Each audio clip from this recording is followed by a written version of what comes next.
नमस्कार दोस्तों, स्वागत है आप सभी लोगों का फिर से एक नए वीडियो में। तो दोस्तों आज हम लोग क्लास 6 के एनसीईआरटी का 8th चैप्टर कंप्लीट करेंगे पूरा। तो आइए स्टार्ट करते हैं बिना किसी देरी में। इसमें दोस्तों हम लोग पढ़ेंगे भारत के विषय में, ठीक, भारत के विषय में, भारत की जलवायु के बारे में, भारत की वनस्पति के बारे में तथा वन्य प्राणी के बारे में। तो जो भी दोस्तों वीडियो में नए हो, अगर वीडियो अच्छा लगे तो लाइक करना और चैनल को सब्सक्राइब जरूर कीजिएगा, ठीक। आइए स्टार्ट करते हैं बिना किसी देरी के। तो दोस्तों पहले कह रहा है, आप मौसम के बारे में प्रतिदिन समाचार पत्रों में पढ़ते हैं तथा टेलीविज़न पर देखते हैं अथवा दूसरों को इस संबंध में बातें करते हुए सुनते भी हैं। आप जानते हैं कि मौसम वायुमंडल में दिन प्रतिदिन होने वाला परिवर्तन है।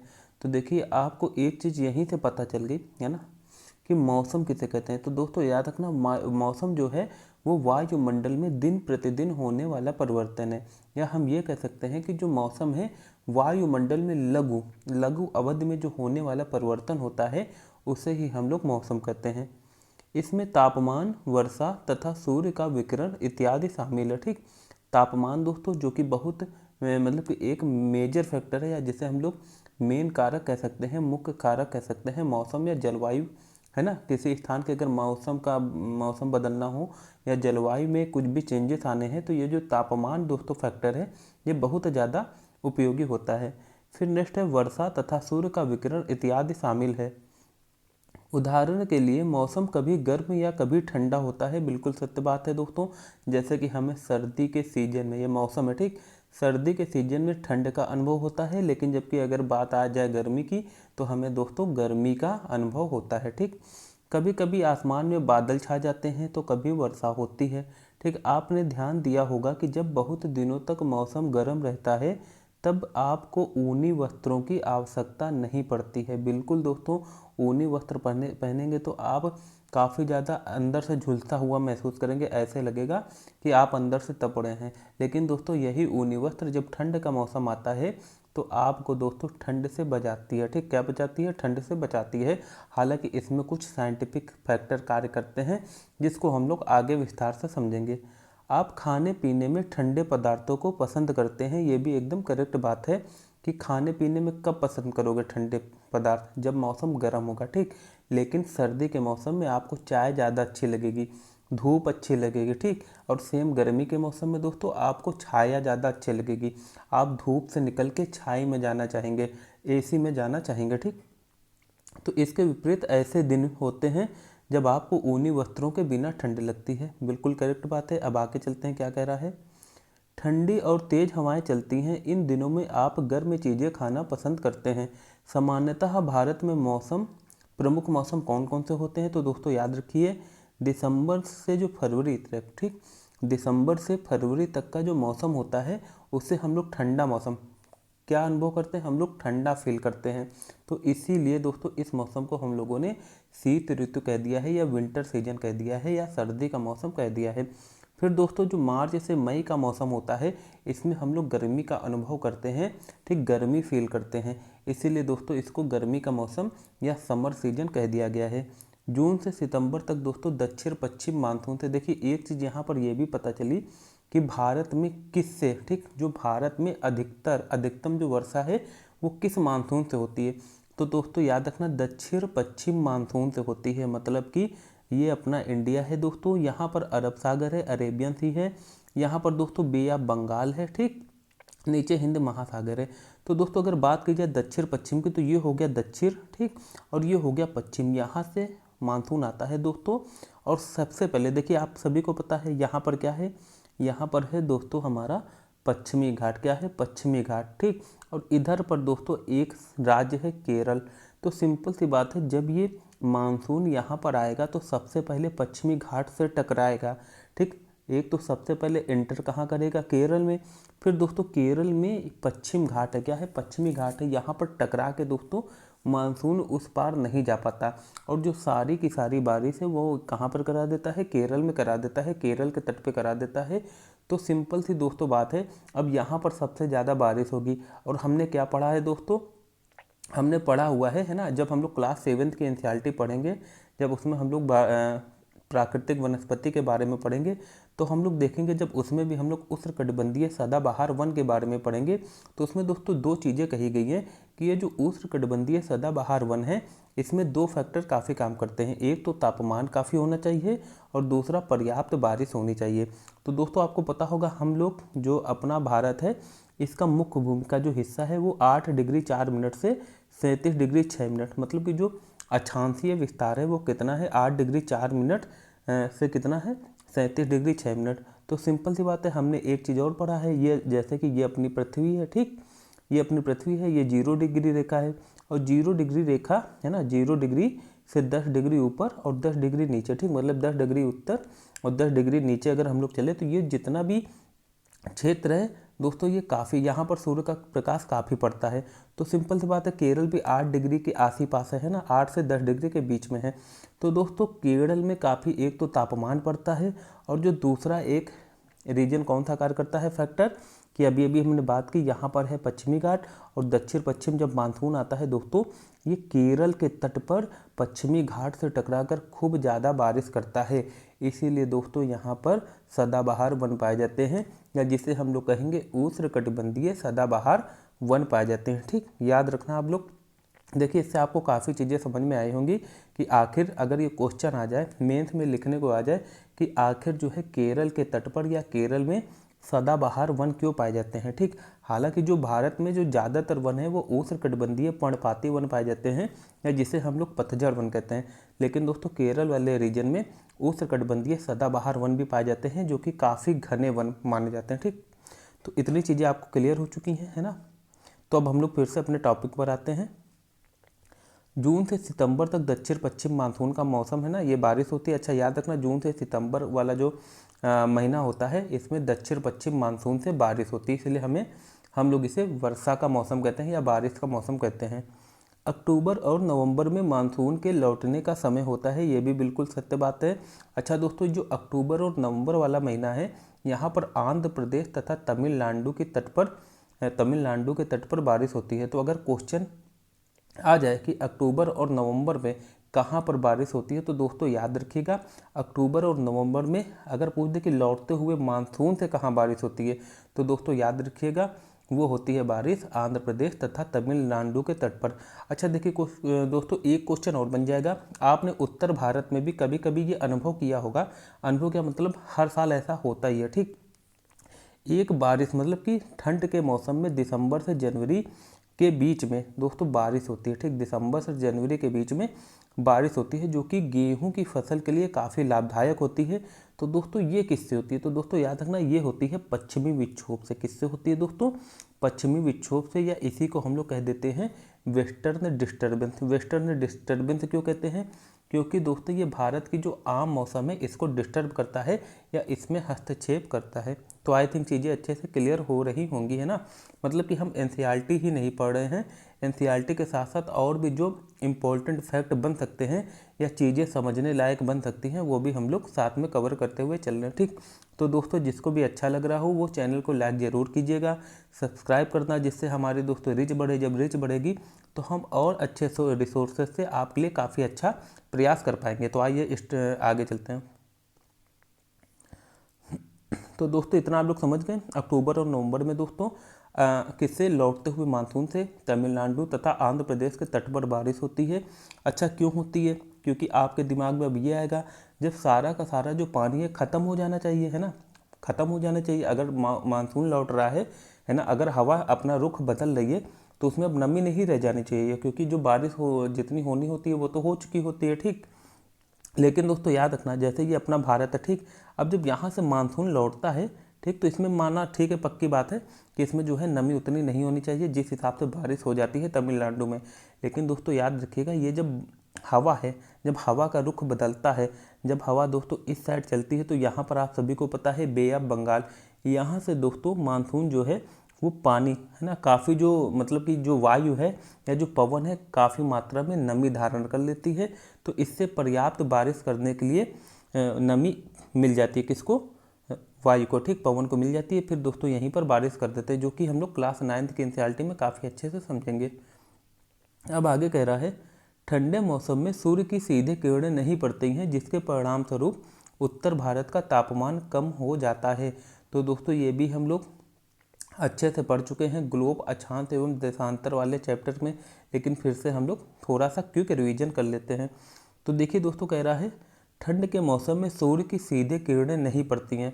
सिंपल सी बात है दोस्तों, ठंड के मौसम में क्या होता है, सूर्य दक्षिणायन होता है। क्या होता है, मतलब कि जो सूर्य होता है वो, मतलब कि जो पृथ्वी सूर्य है उसका जो काफ़ी प्रकाश है वो कहाँ पर पड़ता है, वो पड़ता है मकर रेखा पर। कहाँ पड़ता है, मकर रेखा पर। अब सिंपल सी बात है, जो अपना देश है वो कर्क रेखा के आसपास है ना, तो यहाँ पर जो है काफ़ी मात्रा में ठंडी पड़ती है, क्योंकि जो सूर्य का प्रकाश है वो तिरछा पड़ता है। अब क्यों पड़ता है, क्योंकि जो अपनी पृथ्वी है वो 23.5 डिग्री अच्छे से झुकी हुई है ना। जब हम लोग ये बात क्लास 9th में पढ़ेंगे, है ना, जब अक्षांश और देशांतर को काफ़ी विस्तार से समझेंगे तब बात करेंगे, वरना ये जो वीडियो है काफ़ी लंबा हो जाएगा। तो अब आगे हम लोग बढ़ते हैं, क्या कह रहा है, अब ग्रीष्म ऋतु के बारे में पढ़ते हैं। गर्मी के मौसम में सूर्य की किरण, अच्छा गर्मी के मौसम में उल्टा हो जाता है। अब जो सूर्य है दोस्तों वो कर्क रेखा पर सबसे ज़्यादा सूर्य का प्रकाश पड़ता है, ठीक। तो अब यहाँ पर गर्मी के मौसम में, मतलब कि अगर बात की जाए जून से जुलाई, मतलब कि ये जो गर्मी वाला मौसम होता है ना, मार्च से मई वाला मौसम, इसमें उत्तर भारत में, है ना, उत्तर भारत में बात की जाए या उत्तरी गोलार्ध में बात की जाए, सूर्य का जो प्रकाश है वो सबसे ज़्यादा पड़ता है, ठीक। तो सिंपल सी बात है, जब प्रकाश पड़ेगा तो गर्म मौसम होगा, है ना, तापमान बहुत अधिक हो जाता है, दिन के समय गर्म एवं शुष्क पवन बहती है जिसे लू कहते हैं। अच्छा देखिए, एक क्वेश्चन और यहाँ से बन सकता है, एक क्वेश्चन दोस्तों यहाँ पर और बन सकता है, गर्मी के मतलब ये जो लू चलती है दोस्तों, लू ये क्या है, मतलब ये कैसी पवन है। तो दोस्तों याद रखना, लू है स्थानीय पवन। क्या है, स्थानीय पवन। ये ज़्यादातर उत्तर भारत के इलाके में चलती है और ख़ास करके गर्म के महीने में चलती है। अच्छा गर्मी के महीने में चलती है तो आप लोग ये मत समझ लेना कि गर्मी के मौसम में ये कहीं से नमी धारण कर लेगी, ऐसा बिल्कुल नहीं है। ये जो दोस्तों पवन है ये एकदम शुष्क पवन है, इसमें नहीं नमी नहीं रहती है, ठीक। ये दोस्तों इसे लू कहते हैं। और एक यह जो है यह स्थानीय पवन है, ठीक, याद रखना। अब आगे दोस्तों क्या कह रहा है, इसको भी हम लोग समझ लेते हैं। हमारे देश के सभी भागों में लोग अपने क्षेत्रों में पाए जाने वाले फलों, ठंडे पेय जिसे शरबत कहा जाता है का सेवन करते हैं। ये पेय पदार्थ प्यास को बुझाने के सबसे अच्छे साधन हैं तथा लू के दुष्प्रभावों से हमारे शरीर की रक्षा करते हैं। क्या आपने कभी आम, बेल, नींबू, इमली, तरबूज तथा दही का शरबत जैसे छाछ, मट्ठा, मोरी इत्यादि पिए हैं? बहुत से लोग केला तथा आम के मिल्क शेक भी बनाते हैं, ठीक। तो अब देखिए आगे क्या कह रहा है, गर्मी के बाद पहली वर्षा हमें आनंद प्रदान करती है। हमारी सभी भाषाओं में वर्षा पर गीत है, वे सुनने में अच्छे लगते हैं। ये सब दोस्तों आप लोग अच्छे से पढ़ लेना, है ना, बस ऐसे ही बच्चों को समझाने के लिए कुछ बताया जा रहा है। अच्छा देखिए, यहाँ पर कुछ चीज़ें समझ लीजिए, हालांकि बहुत ज़्यादा इंपॉर्टेंट नहीं है, लेकिन हम लोग एक बार पढ़ लेते हैं ना अपने नॉलेज के लिए खाली। हिंदी में दोस्तों जो बारिश होती है वर्षा, इसको बारिश मतलब कि वर्षा कहते हैं। जो रैन होती है इंग्लिश में रैन, हिंदी में वर्षा। अच्छा याद रखना दोस्तों, वर्षण अलग हो गया, ठीक है, और जो है वर्षा अलग हो गया। वर्षण का मतलब होता है, वर्षण में, वर्षण किसी भी रूप में हो सकती है। ये बर्फ़ के रूप में हो सकती है दोस्तों, संवहनीय वर्षा भी हो सकती है, और वर्षा पानी के रूप में भी हो सकती है, ठीक। तो वर्षण के ये सब प्रकार होते हैं। हिम वर्षा, जिसको हम लोग बर्फबारी कहते हैं, या बारिश, है ना, ये सब किसके, वर्षण के प्रकार है, वर्षा के प्रकार है, ठीक, जो वर्षण में आ जाते हैं। तो आप लोग समझ गए होंगे वर्षण और वर्षा में अंतर है, ठीक। वर्षा दोस्तों ये किस में होती है, ये पानी के रूप में होती है या लिक्विड फॉर्म में होती है। तो हिंदी में दोस्तों वर्षा कहते हैं, उर्दू में बारिश, मराठी में पाउस कहते हैं, और बंगाली में बौरसा कहते हैं। क्या कहते हैं, बौरसा, ठीक। अब आगे चलते हैं, क्या कह रहा है, दक्षिण पश्चिम मानसून तथा दक्षिण पश्चिम मानसून या वर्षा का मौसम। तो दोस्तों अभी हमने अच्छे से समझ लिया है, ये अपना प्यारा भारत देश है। यहाँ पर दोस्तों दक्षिण, देखिए ये दक्षिण है ना, ये पश्चिम है। तो पश्चिम में दोस्तों हिंद महासागर और अरब सागर के पास से मानसून उठता है। और यहाँ से दोस्तों अभी हमने बात कर ली है, सबसे पहले अगर क्वेश्चन आ जाए कि कहाँ पर बारिश होगी, तो सिंपल सी बात है, यहाँ पर केरल राज्य है। तो जहाँ पर सबसे पहले केरल राज्य है तो सबसे पहले कहाँ पर बारिश होगी, केरल में ही होगी, ठीक। अच्छा दोस्तों आपसे अभी हमने बात की थी, यहाँ पर एक पश्चिमी घाट है, ठीक, जो कि केरल में ज़्यादातर बारिश करा लेता है ना, और उस साइड नहीं जाने देता है। तो सिंपल सी बात है, अब जब यहाँ पर मानसून जाएगा नहीं तो यहाँ पर दोस्तों एक रैन शैडो रीजन बनता है, मतलब कि वृष्टि छाया प्रदेश बनता है, और यहाँ पर सूखा पड़ता है। क्या पड़ता है? सूखा पड़ता है ना। ये सब हम लोग अच्छे से विस्तार से समझेंगे। अभी जितना एनसीईआरटी बता रही है उस हिसाब से हम लोग पढ़ते हैं, ठीक। लेकिन चीज़ें समझनी ज़रूरी होती है, तो बीच बीच में हम अलग से अपने पॉइंट भी जो है वो ऐड कर देते हैं। अब कह रहा है मानसून के लौटने का मौसम या शरद ऋतु, जो कि हम लोग समझ रहे थे। इस समय पवन स्थल भागों से लौटकर बंगाल की, 1 मिनट पहले हम लोग ऊपर का समझ लें। यह मानसून के आने तथा आगे बढ़ने का मौसम है। बिल्कुल सही बात है। इस समय पवन बंगाल की खाड़ी तथा अरब सागर से स्थल की ओर बहती है। वे अपने साथ नमी भी लाती है। जब वे पवन पहाड़ों से टकराती है तब वर्षा होती है। जैसे कि हमने बात की, पश्चिमी घाट से टकरा के बारिश होती है, और उत्तर में हिमालय से टकराने के बाद दोस्तों कहाँ बारिश होती है? अपने उत्तर भारत में बारिश होती है। अच्छा, अगर हिमालय ना हो तो ये मानसून आगे चला जाए, ठीक। कहाँ चला जाए? आगे चला जाए। तो हिमालय जो है दोस्तों उत्तर का प्रहरी नहीं है, उत्तर का प्रहरी तो है, ठीक, अपने भारत का उत्तर का प्रहरी कहा जाता है, लेकिन बारिश कराने में भी इसका अहम योगदान होता है। अच्छा दोस्तों, अपना जो इंडिया है दोस्तों, आप सभी को पता है कितने अक्षांश में आता है? 8 डिग्री 4 मिनट से 37 डिग्री 6 मिनट, जो उत्तरी अक्षांश है, जो नॉर्थ लेटीट्यूड है, उसके अंतर्गत आता है। अब सिंपल सी बात है, हमने ये भी पढ़ा है 23.5 डिग्री उत्तरी जो कर्क रेखा है, उसके अगर ऊपर जाए हम लोग तो अब वहाँ पर कौन सा कटिबंध स्टार्ट हो जाता है? कौन सा क्षेत्र स्टार्ट होता है? शीतोष्ण कटिबंध। तो सिंपल सी बात है, अपने भारत में काफ़ी ठंड पड़नी चाहिए उस रीजन में, अगर 23.5 डिग्री के ऊपर जाए, लेकिन उतनी ठंड क्यों नहीं पड़ती है? क्योंकि दोस्तों अपने उत्तर में हिमालय है। क्या है? हिमालय है। तो दोस्तों जो साइबेरियन हवा आनी चाहिए रूस वाले रीजन से, जिससे कि अपना भी जो उत्तर भारत है वो जम जाए, मतलब कि बर्फ़ गिरनी चाहिए, बर्फबारी होनी चाहिए, वो नहीं होती है। तो यहाँ पर नॉर्मल तापमान रहता है। जिस हिसाब से ठंड पड़नी चाहिए, जैसे कि यूरोप में पड़ती है, रूस में पड़ती है, उस हिसाब की ठंड नहीं पड़ती।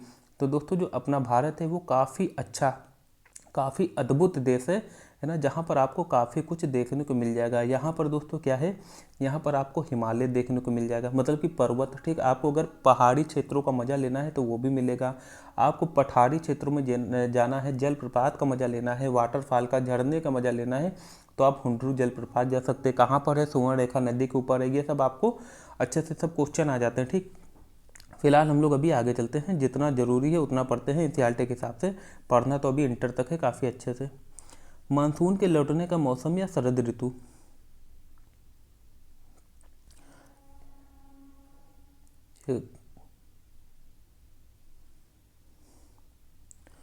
इस समय 1 मिनट दोस्तों, हाँ आइए। इस समय पवन स्थल भागों से लौटकर बंगाल की खाड़ी की ओर बहती है। यह मानसून के लौटने का मौसम होता है। भारत के दक्षिण भागों, विशेषकर तमिलनाडु तक आंध्र प्रदेश में इस मौसम में वर्षा होती है। किसी स्थान पर अनेक वर्षों में मापी गई मौसम की औसत दशा को जलवायु कहते हैं। देखिए दोस्तों, हमने मौसम के बारे में क्या समझा था अभी, कि जो मौसम है वायुमंडल में दिन प्रतिदिन होने वाली जो कंडीशन होता है, जो परिवर्तन होता है, इसी को हम लोग मौसम कहते हैं। अब जो मौसम में दोस्तों कई वर्षों में जो परिवर्तन होता है, तो इसी को दोस्तों हम लोग क्या कहते हैं? जलवायु। कुल मिलाकर कहने का मतलब ये है हमारा, कि जो मौसम है दोस्तों, ये लघु पीरियड के दौरान मापी गई जो वायुमंडलीय औसत दशा होती है उसे कहते हैं। लेकिन जो जलवायु है, जलवायु इसी चीज़ को, जो वायुमंडलीय की औसत दशा है, इसको काफ़ी दीर्घ काल में, लगभग 30 साल के ऊपर, है ना। तो आप लोग अच्छे से समझ गए होंगे कि मौसम और जलवायु में, मतलब कि वेदर और क्लाइमेट में क्या डिफरेंस है। किसी स्थान पर अनेक वर्षों में मापी गई मौसम की औसत दशा को जलवायु कहते हैं। ये चीज़ आप अच्छे से समझ चुके हैं। भारत की जलवायु को मोटे तौर पर मानसूनी जलवायु कहा जाता है। सिंपल सी बात है दोस्तों, मानसूनी जलवायु क्यों कहा जाता है? कि दोस्तों जो अपना भारत है, यहाँ पर देखिए बारिश है दोस्तों कैसे होती है? बारिश जो है वो अरब सागर तथा किससे होती है? अरब सागर, हिंद महासागर, बे या बंगाल। हालांकि ये सब चीज़ें हम लोग आगे की क्लास में, क्लास 9th की जो पढ़ेंगे तो उसमें अच्छे से पढ़ेंगे, ठीक। मानसून शब्द अरबी भाषा के मौसम से लिया गया। अच्छा देखिए, इस वर्ड को हम लोग समझ लेते हैं कि आखिर जो मानसून शब्द है, इसे हम लोग अरबी भाषा का शब्द क्यों कहते हैं, आखिर ये अरबी भाषा से ही क्यों लिया गया है। तो दोस्तों याद रखना, इसके पीछे की कहानी ये है, छोटी सी कहानी है, हम लोग समझ लेते हैं। दोस्तों ये अपना प्यारा भारत है, ठीक। ये जो है, ये मान लिया अपना प्यारा भारत है, ठीक। ये मान लीजिए अपना प्यारा भारत है, ओरली हम लोग समझते हैं। तो दोस्तों यहाँ पर क्या था? यहाँ पर जो अरब कंट्री थी। अब यहाँ पर क्या था दोस्तों? यहाँ पर हमने मान लिया ये पूरा का पूरा अफ्रीका महाद्वीप है। अब दोस्तों जो अरब कंट्री वाले हैं, इनका भारत से व्यापार होता था। तो दोस्तों जब ये जून से जुलाई के महीने में बात किया जाए, मतलब कि जब अपने भारत में मानसून के आने का समय होता था, ठीक। तो होता था क्या था दोस्तों, जब मानसून के आने का समय होगा तो सिंपल सी बात है, एक तो देखिए यहाँ पर आप समझने को तो बहुत कुछ समझ सकते हैं, ठीक। लेकिन हम लोग जो अभी है धीरे धीरे चलेंगे, है ना, क्योंकि पढ़ना बहुत कुछ है, लेकिन फिर भी समझ लेते हैं ना। जिसको भी जिज्ञासा हो वो सब कुछ अच्छे से समझ लो इधर। तो देखिए दोस्तों, होता क्या है, यहाँ पर हमें पहले तो सबसे पहले थोड़ा सा जलवायु के बारे में समझना पड़ेगा, मतलब कि एयर प्रेशर के बारे में समझना पड़ेगा, वायु कैसे चलती है उसको समझना पड़ेगा। तो लगे हाथ समझ लेते हैं। देखिए दोस्तों, हवा क्या है, हवा जो है वो उच्च दाब से हाई प्रेशर से लो प्रेशर की तरफ चलती है। अब सिंपल सी बात है दोस्तों, जहाँ पर गर्मी होगी तो सिंपल सी बात है, हवा जो है वो गर्म होकर हवा के जो कण हैं, सिंपल सी बात है, अगर आप कोई चीज़ चढ़ाइए, ठीक, कहाँ पर चढ़ाइए, किसी गैस में चढ़ाइए, तो आप देखोगे जब उसको गर्म करोगे तो उसके जो अणु हैं वो दूर दूर भागने लगते हैं। तो दोस्तों सेम वायु के साथ भी होता है, हवा के साथ भी होता है। गर्मी के मौसम में क्या होता है, जो हवा के कण होते हैं, अणु होते हैं, वो दूर दूर जाते हैं। तो दोस्तों सिंपल सी बात है, जब पास रहेंगे, आपस में मिले हुए रहेंगे तो वो भारी रहेंगे, लेकिन जब दूर जाएंगे तो हल्के होंगे तो ऊपर की तरफ उठेंगे। सिंपल सी बात है ना। तो हवा जो है दोस्तों गर्म इलाके में हल्की होकर ऊपर उठती है, ठीक, हल्की होकर क्या होती है, ऊपर उठती है, ठीक। तो इससे क्या होता है दोस्तों, अपने साथ में ये नमी ले जाती है और ऊपर की तरफ जाती है। नमी मतलब कि जो वेपराइजेशन हम लोग जैसे कहते हैं, वाष्पीकरण जो होता है वो करती है, और पानी को नीचे से ऊपर ले जाती है आसमान में। फिर वहाँ पर, अच्छा देखिए एक चीज़ हमने और पढ़ा है, जब ऊंचाई बढ़ती है तो तापमान घटता है। अब जब ऊपर तापमान घटेगा तो फिर दोस्तों जो वायु के कण है पास पास आएंगे। जब पास पास आएंगे मतलब कि जो वाष्पीकरण जो जल होता है वो पास पास आएंगे। पास पास आकर दोस्तों काफ़ी सघन होंगे, है ना, काफ़ी डेंस होंगे। अब डेंस होने के बाद दोस्तों वो भार सहन नहीं कर पाएंगे, फिर वो वर्षण के रूप में, चाहे वो हिम के रूप में हो चाहे पानी के रूप में हो, पृथ्वी पर वापस आ जाएंगे। अब देखिए जो हमको समझना था, हम लोग ये समझ रहे थे कि जो हवा है वो कैसे चलती है। तो दोस्तों याद रखना, हवा हमेशा उच्च दाब से निम्न वायु दाब की ओर चलती है। तो अभी अभी हमने दोस्तों क्या बात की थी, अभी हमने बात की थी जून और जुलाई के महीने में अपना जो भारत है यहाँ पर गर्मी का मौसम होगा। अब सिंपल सी बात है, यहाँ पर जो है हवा जो है वो दूर दूर जाएंगे, मतलब जो वायु के कण है वो दूर दूर जाएंगे।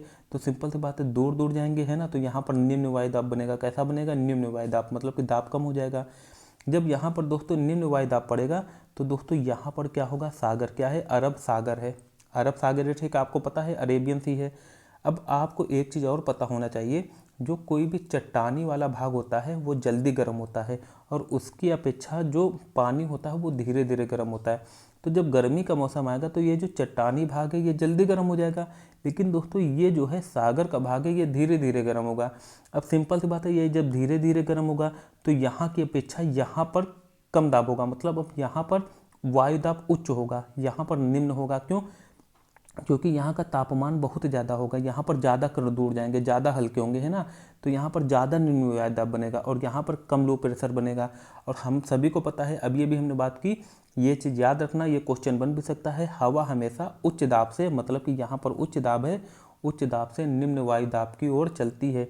यही रीजन है दोस्तों। अब जो पानी की दशा, जो हवा की दिशा होती है वो कैसी हो जाती है, सागर से स्थल की ओर, मतलब कि समुद्र से हो जाएगी अपने भारत देश की ओर। और यहाँ पर दोस्तों जून से जुलाई में जब ये आते थे अरब के व्यापारी, तो इनको यहाँ पर आने में क्या होती थी, सहूलियत होती थी। क्यों, क्योंकि वायु की जो दिशा है वो भारत की तरफ रहती थी। तो जो अरब सागर की धारा है, करंट है, आप लोग पढ़ना मैथ में नाव और धारा वाला चैप्टर, उसमें आप लोग समझेंगे कि कैसे जो धारा की दिशा और नाव की दिशा अगर सेम हो तो ऐड हो जाती है चाल, है ना। ये सब जो है मैथ की बात है, मैथ भी जब पढ़ाएंगे तो अच्छे से उसको हम लोग अच्छे से डिस्कस करेंगे। तो सिंपल सी बात है दोस्तों, यहाँ पर हमारा कहने का मतलब इतना था, अरब जो थे उन्होंने नोटिस किया कि गर्मी के मौसम में जो वायु की दिशा है वो भारत की तरफ होती थी। अच्छा, अब जब ठंड का मौसम होता तो देखिए क्या होता था।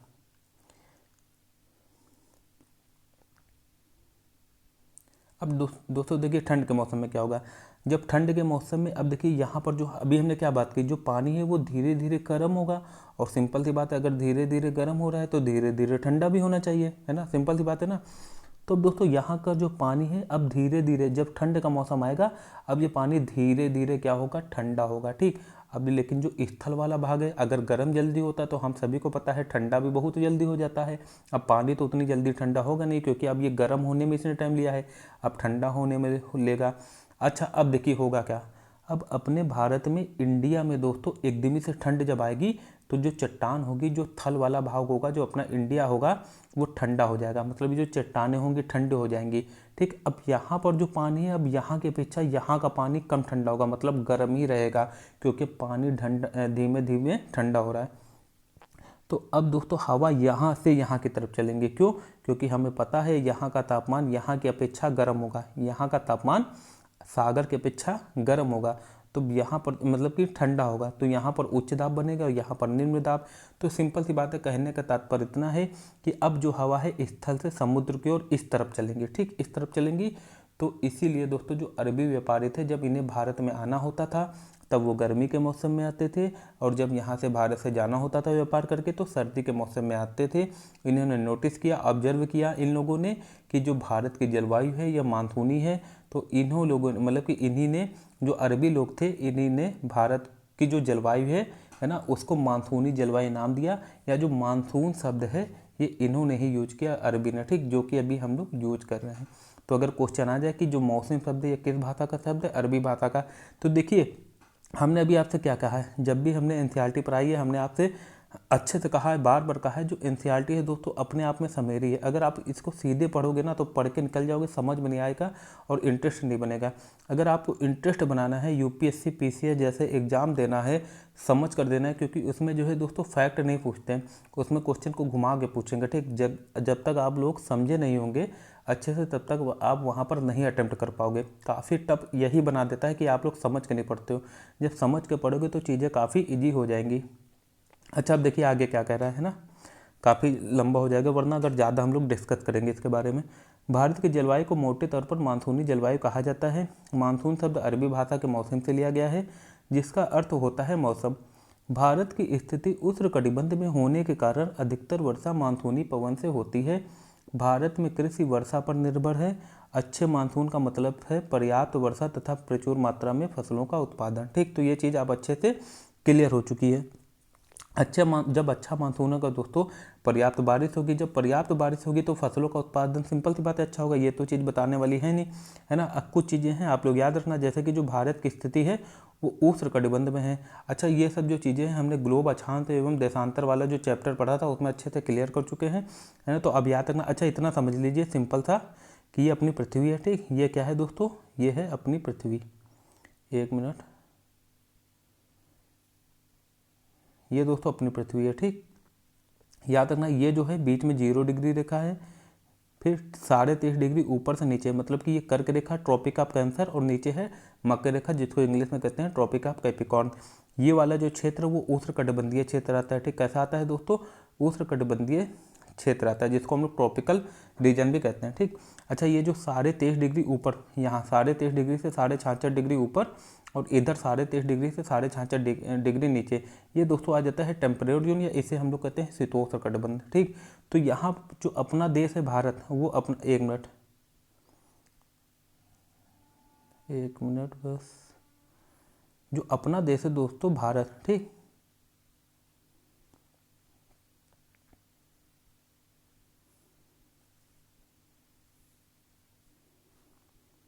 अपना देश तो जो भारत है दोस्तों, आप सभी को पता है यहाँ पर आता है क्या, 23.5 डिग्री के थोड़ा ऊपर और थोड़ा नीचे, क्योंकि हमें पता है जो अपने भारत का अक्षांशीय विस्तार है, लेटिट्यूडिनल एक्सटेंशन जो है भारत का, वो 8.5 डिग्री से, अगर सिर्फ भारत के मुख्य भूमि की बात की जाए, अगर अंडमान निकोबार द्वीप समूह भी ले लिया जाएगा तब तो 6 डिग्री 4 मिनट से 37 डिग्री 6 मिनट है। लेकिन अगर सिर्फ भारत की मुख्य भूमि की बात की जाए तो अपने भारत का जो लेटिट्यूडिनल एक्सटेंशन है, अक्षांशीय विस्तार है दोस्तों, कितना है, 8 डिग्री 4 मिनट से 37 डिग्री 6 मिनट। कितना है दोस्तों, 37 डिग्री 6 मिनट। अब सिंपल सी बात है, हमने अभी तो ये पढ़ लिया क्या कि जो 23.5 डिग्री ये नीचे कर्क रेखा, ठीक, दक्षिण है, ठीक, 23.5 डिग्री मकर रेखा जिसको हम लोग ट्रॉपिक ऑफ कैप्रिकॉर्न कहते हैं, और ये ऊपर है दोस्तों 23.5 डिग्री कर्क रेखा जिसे हम लोग ट्रॉपिक ऑफ कैंसर कहते हैं। ये वाला क्षेत्र तो उष्णकटिबंधीय होता है, मतलब ट्रॉपिकल रीजन होता है। तो अपना जो देश है ये तो ऊपर भी है ना थोड़ा, तो ये इसके जो अपने देश की जो जलवायु है ये उष्णकटिबंधीय भी होनी चाहिए, और थोड़ा सा जो शीतोष्णकटिबंध वाला इलाका है वैसी भी होनी चाहिए। लेकिन ऐसा क्यों नहीं होता है, क्योंकि अभी अभी हमने बात की है दोस्तों, जो उत्तर में क्या है, हिमालय, तो जो ठंड पड़नी चाहिए, साइबेरियन हवा आनी चाहिए, वो आने ही कहाँ देता है। तो इसीलिए दोस्तों हम लोग शीतोष्ण नहीं मानते हैं। जो अपने भारत की जलवायु है हम लोग क्या कंसीडर करते हैं कि वो उष्णकटिबंधीय ही है। ठीक, तो चीज़ें क्लियर हो रही होंगी। अब हम लोग आगे पढ़ते हैं। भारत की स्थिति उष्णकटिबंध में होने के कारण अधिकतर वर्षा मानसूनी पवन से होती है। भारत में कृषि वर्षा पर निर्भर है। अच्छे मानसून का मतलब है पर्याप्त वर्षा तथा प्रचुर मात्रा में फसलों का उत्पादन।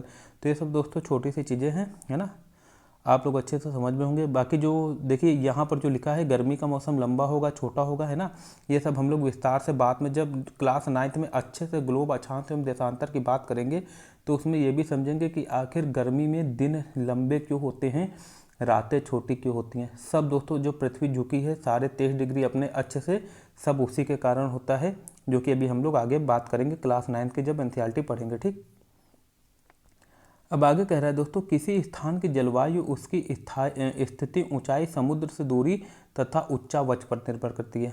अच्छा देखिए, बार बार दोस्तों हम फिर से यही बात कहेंगे। ठीक, आप लोगों को अच्छे से समझना है। अब यहाँ पर एनसीईआरटी ने ये तो कह दिया कि किसी स्थान की जलवायु उसकी स्थिति, ऊंचाई, समुद्र से दूरी तथा उच्चावच पर निर्भर करती है। अब आपको समझना है ना, अब समझोगे कैसे जब आपको कोई बताएगा। इसीलिए दोस्तों जब पहली बार एनसीईआरटी पढ़ो तो मतलब कहीं ना कहीं से इसको समझ के पढ़ो, किसी न किसी के अंडर में रह के पढ़ो, मतलब किसी न किसी से समझ के पढ़ो, किसी सीनियर से ही पढ़ो अपने। ठीक, ऐसे आप लोग पढ़ोगे तो आप पढ़ के निकल जाओगे, समझ में आएगा नहीं। फिर जब एग्जाम में आप लोग क्वेश्चन करोगे पीसीएस और यूपीएससी एग्जाम में, फिर दोस्तों वहाँ पर आपसे हल लेंगे, है ना। तो शुरुआत में जो भी गलती करनी है वो प्रैक्टिस में कर लीजिए, क्योंकि जब आप मैदान जंग में उतरे तो अपनी पूरी तैयारी के साथ उतरें। ठीक, अब हम लोग इसको समझते हैं, स्थिति, ऊंचाई और समुद्र से दूरी तथा उच्चावच पर जलवायु कैसे निर्भर करती है। सबसे पहले हम लोग स्थिति समझते हैं। ठीक, देखिए अभी हम लोग सिर्फ भारत की बात कर रहे हैं ना, भारत की जो जलवायु है, वनस्पति है, उसकी बात कर रहे हैं, तो सिर्फ हम लोग भारत के परिप्रेक्ष्य में ही बात करेंगे। तो अब समझते हैं। देखिए दोस्तों थोड़ा सा इसको बड़ा कर लेते हैं ना, एक मिनट रुकिए।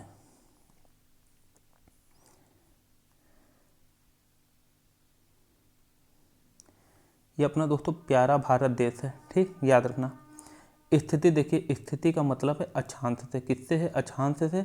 अच्छा एक चीज़ और याद रखना जिसको नहीं पता है, जितनी भी ये लेटी लेटी रेखाएं होती हैं पृथ्वी पर, हालांकि ये काल्पनिक रेखाएं हैं, ऐसी कोई वास्तव में पृथ्वी में रेखाएं नहीं है, रियल में कोई भी ऐसी रेखाएं नहीं है। आप लोग अच्छे से याद रखना दोस्तों, है ना।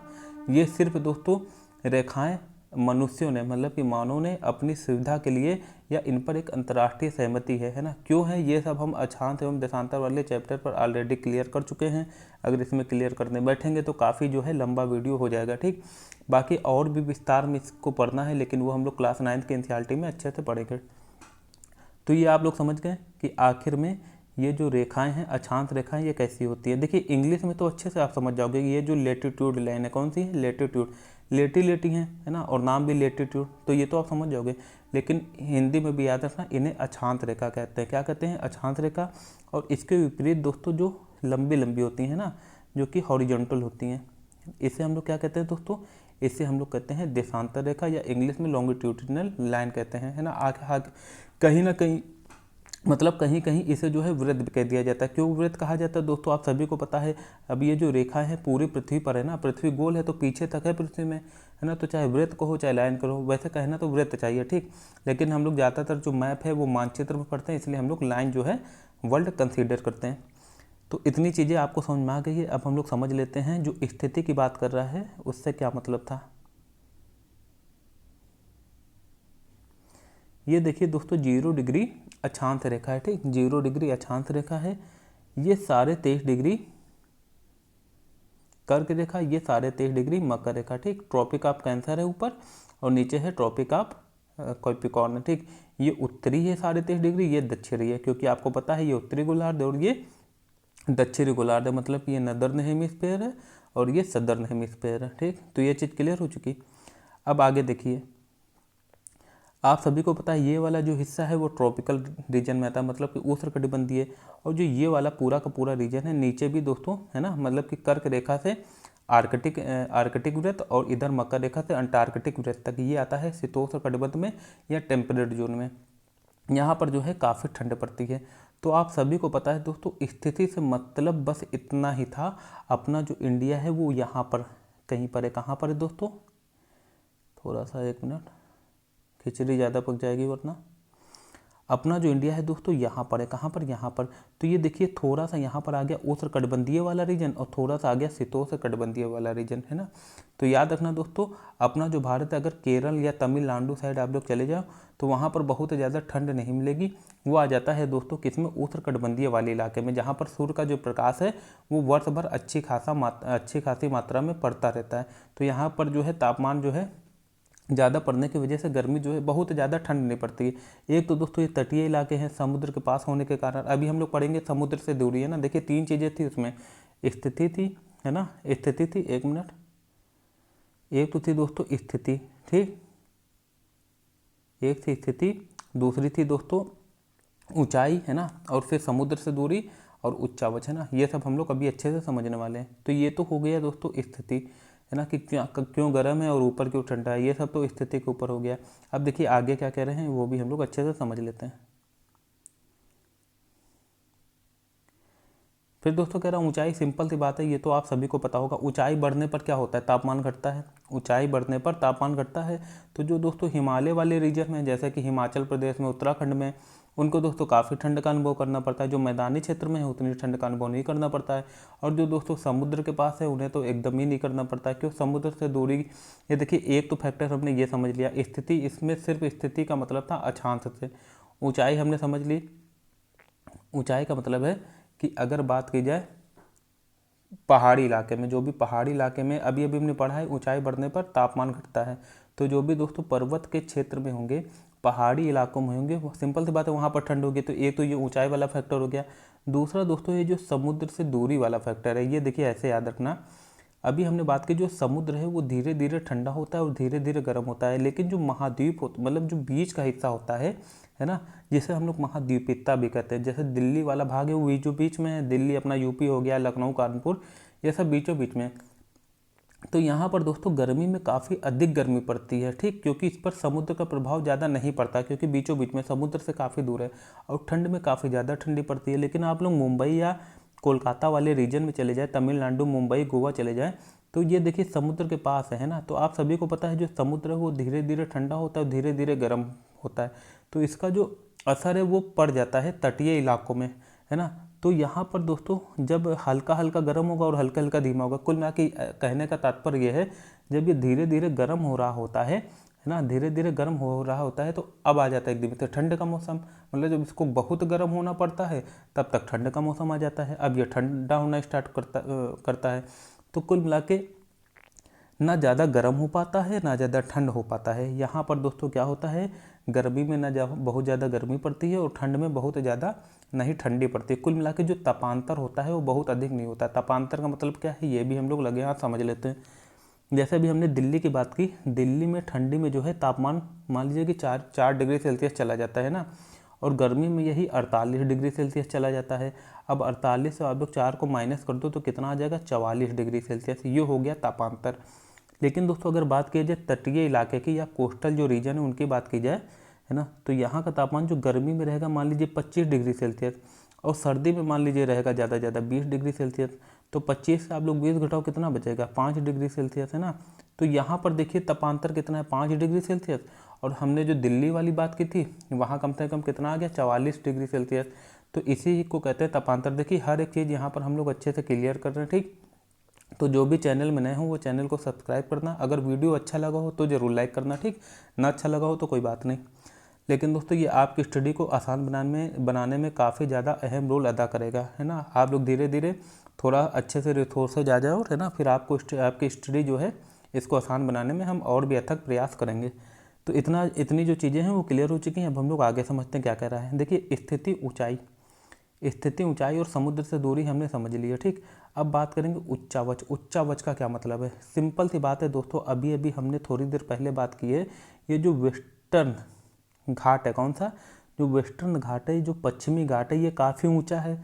और जब यहाँ से दोस्तों पानी, जब दक्षिण पश्चिम मानसून आता है ना, साउथ वेस्ट वाला जो वेदर आता है, मानसून आता है, तो यहाँ पर टकरा के क्या हो जाता है, बारिश करता है कि नहीं करता है। क्यों करता है, क्योंकि यहाँ पर देखिए उच्चावच का अंतर आ गया। मतलब ये वाला जो भाग है ऊंचा है, तो सिंपल सी बात है उच्चावच भी जो है प्रभाव डालेगा। अगर ये नहीं होता तो ये आगे चला जाता। केरल के रीजन में इतनी ज़्यादा भयानक बारिश नहीं होती, क्योंकि केरल में दोस्तों बारिश क्यों होती है, यहाँ पर पश्चिमी घाट से मानसून टकरा के सारी की सारी बारिश जो है, मतलब मोस्टली जो बारिश है ज़्यादातर यहाँ पर कर देता है, और पश्चिमी घाट के उस साइड जो है वो मानसून नहीं पहुँच पाता है। तो यहाँ पर दोस्तों बनता है कौन सा रीजन, वृष्टि छाया प्रदेश, या जिसे हम लोग इंग्लिश में कह सकते हैं, है ना, क्या कह सकते हैं दोस्तों, रैन शैडो रीजन। क्या कहेंगे, रैन शैडो रीजन। तो ये चीज़ें आई थिंक धीरे धीरे सब अच्छे से क्लियर हो रही होंगी। बस आपको करना क्या है दोस्तों, इंटर तक अच्छे से बने रहो, ठीक। आप लोग बने रहोगे, ये मेरा वादा है आपसे। पीसीएस और जो यूपीएससी वाला जो एग्ज़ाम है, यूपीएससी और पीसीएस, ये आपकी पक्का निकलेगा ही निकलेगा। बस कुल मिला के एनसीईआरटी को जैसे हम पढ़ा रहे हैं, आपको पढ़ना वैसे, सिर्फ पढ़ के निकल नहीं जाना है। अच्छा, आप लोग खुद ही देखिए, ये वाला जो है हिस्सा अगर हम आपको ना अच्छे से बताते तो क्या आप समझ पाते, आप पढ़ के निकल जाते, ठीक। फिर आप लोग ये कहते कि जो एनसीईआरटी है वो बोरिंग है। बोरिंग नहीं है, आप अगर समझ के पढ़ो ना तो काफ़ी कुछ इंटरेस्टिंग है ना। खासकर जो ज्योग्राफी विषय है ये तो काफ़ी ज़्यादा इंटरेस्टिंग है। बस एक समझाने वाला अच्छा होना चाहिए और आपको समझ में आना चाहिए, ऐसा समझाने वाला हो, ठीक। अब आगे कह रहा है दोस्तों, इसलिए हमें भारत की जलवायु में क्षेत्रीय विभिन्नता का अनुभव होता है। ये भी बात एकदम करेक्ट है। जो भारत की जलवायु है, क्षेत्रीय विभिन्नता का अनुभव क्यों होता है, क्योंकि हमें पता है स्थिति, देखिए आधा जो है वो कर्क रेखा के इधर है, आधा जो है कर्क रेखा के उधर है। तो सिंपल सी बात है, एक तो स्थिति से जो है तापमान में प्रभाव हो जाएगा। ऊंचाई की बात की जाए तो दोस्तों आप सभी को पता है अपने भारत देश में पठार भी है, ठीक। जो आसपास के मैदान ऊंचे होते हैं, पर्वत भी है, पठार भी है, रेगिस्तान भी है। रेगिस्तान कौन सा है दोस्तों, ये भी क्वेश्चन बन सकता है, याद रखना। यहाँ पर क्या है, अरावली पहाड़ी है। अच्छा, एक क्वेश्चन ये भी बन जाएगा कि ये जो अरावली पहाड़ी है ये कैसी पहाड़ी है, मतलब कि कैसा पर्वत है। हमने बात की थी जो पर्वत है वो 3 प्रकार के होते हैं, एक होता है बृहस्पति, एक होता है वलित पर्वत और एक होता है ज्वालामुखी पर्वत। तो जो हिमालय है ये तो वलित पर्वत है, और कैसा है, युवा वलित पर्वत, मतलब कि नया वलित पर्वत है। लेकिन दोस्तों ये जो अरावली पर्वतमाला है ये दोस्तों कैसा है, ये है वलित पर्वत तो है, लेकिन काफ़ी पुरानी पर्वत श्रृंखला है ना, काफ़ी पुरानी है। बल्कि ये भारत के नहीं, विश्व की अगर क्वेश्चन आ जाए कि विश्व की सबसे पुरानी पर्वत श्रृंखला कौन सी है, ये अरावली है। इसी के दोस्तों पश्चिम में क्या है, वेस्ट में है थार का मरुस्थल, है ना, थार का महामरुस्थल। तो कहने का तात्पर्य यह है कि अपने भारत में क्षेत्रीय विभिन्नता, ये जो वर्ल्ड है इसको समझने की जरूरत है, ठीक। ये जो वर्ल्ड है क्षेत्रीय विभिन्नता, इसका मतलब क्या था, क्षेत्रीय विभिन्नता से यही मतलब है कि राजस्थान के मरुस्थल में स्थित जैसलमेर, बीकानेर बहुत गर्म स्थान है, जबकि जम्मू तथा कश्मीर के द्रास एवं कारगिल में बर्फीली ठंड पड़ती है। तो ये चीज़ें क्लियर हो गई। ये जो राजस्थान में आपको काफ़ी गर्मी का अनुभव होगा, और इसके उल्टा दोस्तों द्रास और कारगिल में बर्फीली ठंड पड़ती है। तो ये देखिए क्षेत्रीय विभिन्नता आ रही है कि नहीं आ रही है, काफ़ी डिफरेंस आ रहा है। तटीय क्षेत्र जैसे मुंबई तथा कोलकाता की जलवायु मध्यम होती है। क्यों मध्यम होती है, ये भी अभी हमने समझ लिया, समुद्र से दूरी के हिसाब से। अच्छा, अगर आप ये वाला जो वर्ल्ड है पढ़ के निकल जाते तो इसका मतलब आपको समझ में आता कि ये जो कौन सा, ये जो मुंबई और कोलकाता है इसकी जलवायु मध्यम क्यों होती है, यह समझ में आता, नहीं समझ में आता। तो दोस्तों इसीलिए एनसीईआरटी को पढ़ के जो है निकल नहीं जाना है, इसको समझ के निकलना है। कैसे समझ के निकलना है, ठीक, सिर्फ रट्टा मार के नहीं निकलना है। वे ना ही अधिक गर्म है और ना ही अधिक ठंडे, समुद्र तट पर होने के कारण ये स्थान बहुत अधिक आर्द्र हैं। विश्व में सबसे अधिक वर्षा मेघालय में स्थित मासिन राम में होती है। देखिए काफ़ी जो है फैक्ट भी आपके तैयार हो रहे हैं यहाँ से। अगर क्वेश्चन आ जाए कि विश्व में सबसे ज़्यादा अधिक वर्षा कहाँ पर होती है, तो दोस्तों मासिन राम में होती है। कहाँ पर है, मेघालय एक राज्य है, यहीं पर होती है, ठीक। जबकि किसी किसी वर्ष राजस्थान के जैसलमेर में वर्षा होती ही नहीं है। क्यों नहीं होती दोस्तों, एक तो वहाँ पर देखिए, एक तो मरुस्थल जो है वो बढ़ता चला आ रहा है। अगर दोस्तों ये देखिए, यहाँ पर हमने बात की थी, यहाँ पर अरावली रेंज है, यहाँ पर मरुस्थल है। अगर ये अरावली पहाड़ी ना हो, ये जो मरुस्थल है ना यहाँ तक आ जाए, कहाँ तक आ जाए, यहाँ तक चला जाए, पंजाब वाले रीजन जो दिल्ली तक बढ़ा चला है। तो दोस्तों कुल मिला के हम लोग ये कह सकते हैं जो अपना भारत एक सच में एक अद्भुत देश है, अद्भुत देश है। काफ़ी जो चीज़ें हैं, है ना, काफ़ी जो चीज़ें एकदम बैलेंस करके यहाँ पर बनाई गई हैं, ठीक। किसके द्वारा, प्रकृति के द्वारा या भगवान के द्वारा, कुछ भी हम लोग कह सकते हैं।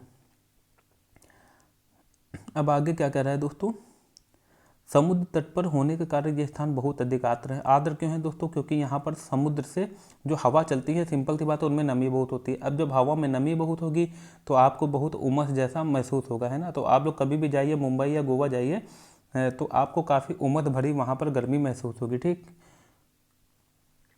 विश्व में सबसे अधिक वर्षा मेघालय में स्थित मासिन राम में होती है। ये सब हम अच्छे से पढ़ चुके हैं। अब हम लोग आगे चलते हैं।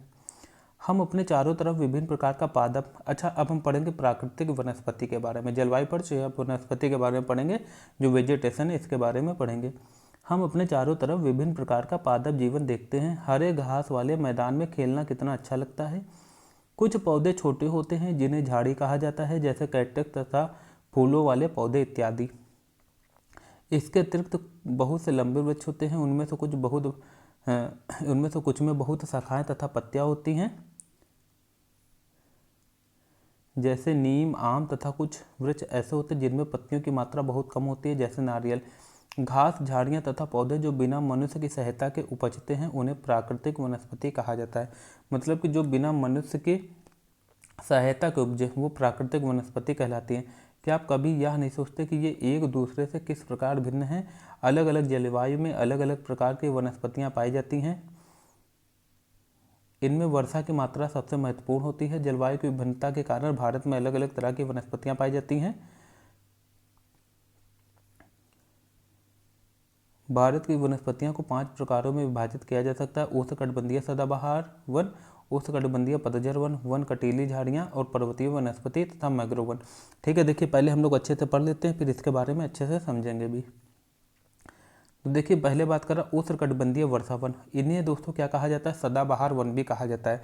देखिए दो चीज़ में आप लोग अच्छे से याद रखना, सिली मिस्टेक आप लोग एग्जाम में कर सकते हैं। एक तो हो गया उष्णकटिबंधीय वर्षा वन, ये कहते हैं उष्णकटिबंधीय सदाबहार वन को। लेकिन एक नाम आ जाता है उष्णकटिबंधीय मानसूनी वन। तो दोस्तों याद रखना, वो होता है उष्णकटिबंधीय पतझड़ वन या उष्णकटिबंधीय पर्णपाती वन। ठीक, याद रखना। उष्णकटिबंधीय वर्षा वन उन क्षेत्रों में पाए जाते हैं जहाँ वर्षा बहुत अधिक होती है। ये इतने घने होते हैं, जैसे अभी हमने किसकी बात की? केरल वाली बात की ना। केरल में उष्णकटिबंधीय सदाबहार वन पाए जाते हैं। क्यों पाए जाते हैं? क्योंकि एक तो दक्षिण पश्चिम मानसून जैसे अपने भारत में बारिश होती है, सबसे पहले कहाँ पहुँचेगा? केरल में।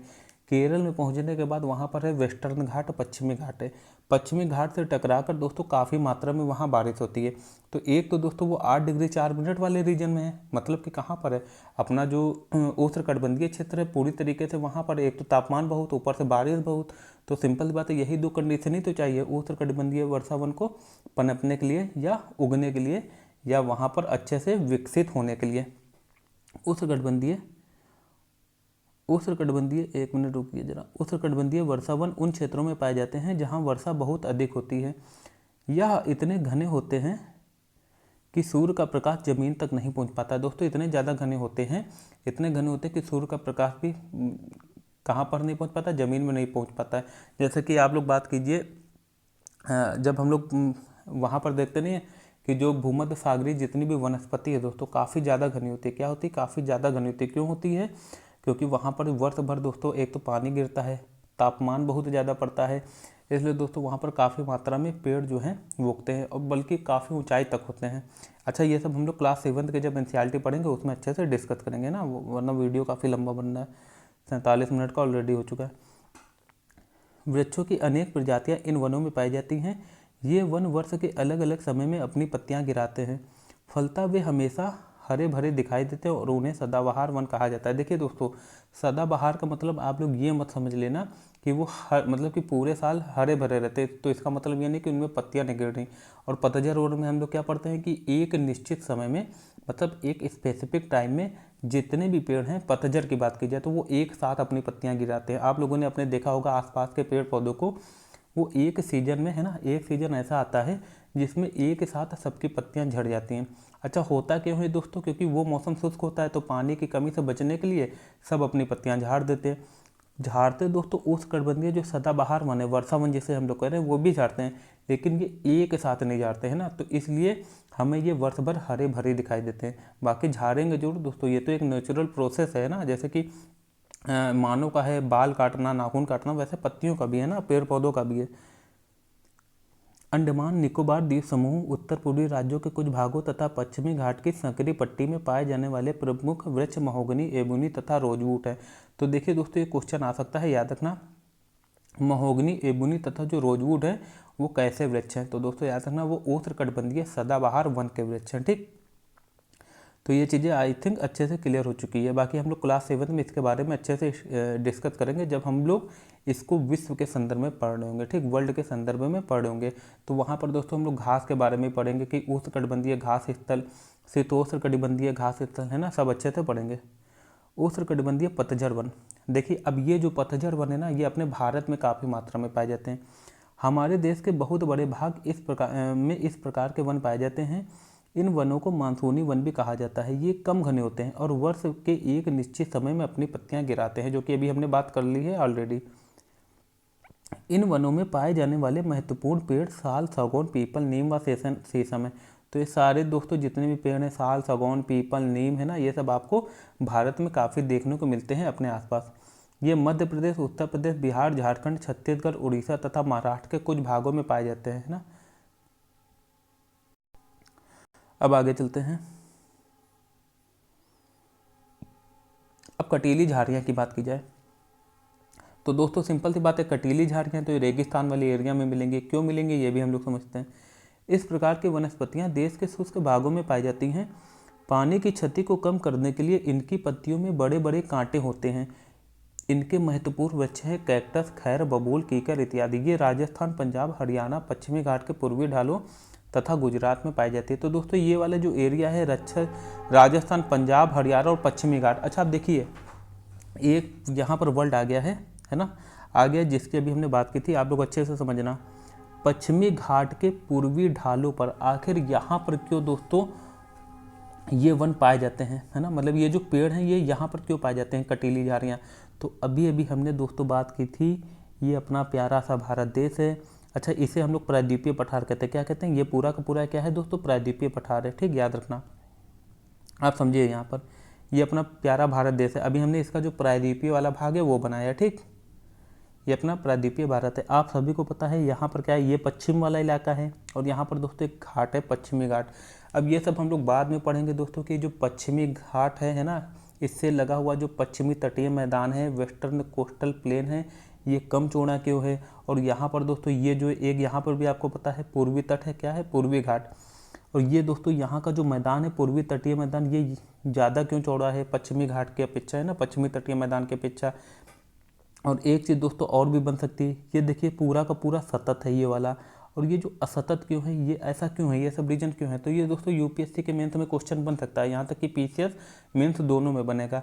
तो इन सब चीज़ों को समझने के लिए आप लोग सब्र कीजिए, बस मेरे साथ बने रहिए लास्ट तक। पूरा सिलेबस अच्छे से बाकायदा, चाहे प्रीलिम्स हो या मेंस हो, हम सब अच्छे से कवर करेंगे, चाहे वनडे एग्जाम हो, सब कुछ दोस्तों आपको इस चैनल के माध्यम से हर एक चीज़ अच्छे से कवर होगी, ठीक। अच्छा देखिए, सिंपल से यहाँ पर समझ लेते हैं कि यहाँ पर ये असतत क्यों है। तो भैया यहाँ पर ज़्यादातर नदी जो है, एक आपको पता है यहाँ महानदी बहती है, फिर गोदावरी, कृष्णा, कावेरी, जो ज़्यादातर नदियाँ हैं दोस्तों इसी साइड बहती हैं, है ना। तो ये काफ़ी मात्रा में अपरदन करती हैं, क्या करती हैं, इरोजन करती हैं, इरोजन, ये सब भी हम लोग अच्छे से समझ चुके हैं। देखिए, समझने को हर एक चीज़ का हम काफ़ी ज़्यादा विस्तार से बता सकते हैं, हर एक चीज़ को काफ़ी ज़्यादा विस्तार से बता सकते हैं, लेकिन अब पढ़ना इंटर तक है ना, तो धीरे धीरे जो है जैसे एनसीईआरटी चला रही है वैसे हम सभी लोगों को समझना चलना है, ठीक। बाकी जो चीज़ें बताना ज़्यादा ज़रूरी होंगी वो हम बताते चलेंगे। तो बस आप सभी को विश्वास बनाए रखना है दोस्तों, इंटर तक काफ़ी अच्छे से आप अभी तक समझ चुके होंगे। जो एनसीईआरटी हम पढ़ा रहे हैं काफ़ी अच्छे से पढ़ा रहे हैं, है ना, हर एक चीज़ का मतलब काफ़ी डीपली आपको समझा रहे हैं, है ना, जो कि यूपीएससी या पीसीएस डिमांड भी करता है। जब आप इस हिसाब से पढ़ेंगे तो वनडे एग्जाम कैसा भी है दोस्तों, जीएस आपके अच्छे से, ज्योग्राफी को लेके आप एकदम बेफिक्र रहना, ठीक। और ऐसे ही दोस्तों हम हिस्ट्री, इकोनॉमी, है ना, सब जो है पॉलिटी ऑलरेडी जो है हम लक्ष्मीकांत से पढ़ाएंगे आपको, ठीक। कुछ चीज़ें पढ़ा भी चुके हैं पॉलिटी में। अच्छा, फिलहाल अभी हम लोग आगे चलते हैं। इसी प्रकार के वनस्पतियाँ देश के शुष्क भागों में पाई जाती है। अच्छा, हम जो पहले बात कर रहे थे वो समझ लेते हैं, एक मिनट। ये देखिए, ये अपना क्या है, इंडिया है। अब यहाँ पर जो हमने बात की है पश्चिमी घाट के पूर्वी ढाल, ये तो हमने पढ़ लिया। पश्चिमी घाट में यहाँ पर तो उष्णकटिबंधीय सदाबहार वन पाए जाते हैं, लेकिन यहाँ पर दोस्तों देखिए एक बात और कही गई है, पूर्वी ढाल। ये पश्चिमी घाट का तो पश्चिमी ढाल हो गया ना, अब पूर्वी ढाल इस साइड हो गया। अब अभी हमने बात की है यहाँ पर सारी की सारी बारिश हो जाती है, तो सिंपल सी बात है, पश्चिमी घाट के उस साइड तो बादल नहीं जा पाएगा मानसून, तो यहाँ पर तो वृष्टि छाया प्रदेश बनेगा, रेन शेड्यू रीजन बनेगा, पक्की बात है ना। तो यहाँ पर दोस्तों एक कैसा क्षेत्र बनेगा, रेगिस्तान जैसा क्षेत्र बनेगा। और रेगिस्तान में ही कटीली झाड़ियाँ होती हैं। क्यों होती हैं? क्योंकि वहाँ पर पानी की कमी होती है, और पानी की कमी से बचने के लिए वहाँ के जो पेड़ पौधे हैं वो अपने पत्तियों से या तनों से कांटे निकाल देते हैं ना, जिससे कि वो पानी की कमी से बच सके। तो आई थिंक अब चीज़ क्लियर हो चुकी होगी, ठीक, कि पश्चिमी घाट के पूर्वी ढाल में क्यों पाया जाता है। बाकी जो गुजरात है ना, गुजरात हो गया, पंजाब, हरियाणा, राजस्थान है ना, तो ये सब हल्का रेगिस्तान वाले एरिया में आ ही जाता है। अब इसके बाद है दोस्तों पर्वतीय वनस्पति। पर्वतों में ऊंचाई के अनुसार वनस्पतियों के विभिन्न प्रकार पाए जाते हैं। देखिए दोस्तों, सारे आपको कहाँ मिल रहे हैं? अपने प्यारे भारत देश में। यहाँ पर आपको उष्णकटिबंधीय सदाबहार वन भी मिल रहा है, यहीं पर आपको उष्णकटिबंधीय पर्णपाती वन या पतझड़ वन भी मिल रहे हैं, यहीं पर आपको दोस्तों कटीली झाड़ियाँ भी मिल रही हैं। अब यहीं पर आपको दोस्तों पर्वतीय वनस्पति भी मिल जाएगी। ऐसे नहीं, अपना जो प्यारा भारत देश है वो काफ़ी अद्भुत देश माना जाता है। यहाँ पर आपको हर चीज़ का मज़ा मिल जाएगा। आपको दोस्तों ठंड का मज़ा लेना है, बर्फ़बारी का मज़ा लेना है, आप जाइए कहाँ? हिमाचल प्रदेश, उत्तराखंड, जम्मू कश्मीर जाइए। आपको रेगिस्तान का मज़ा लेना है, आप जाइए थार के मरुस्थल या कहाँ पर जाइए? राजस्थान वाले एरिया में जाइए।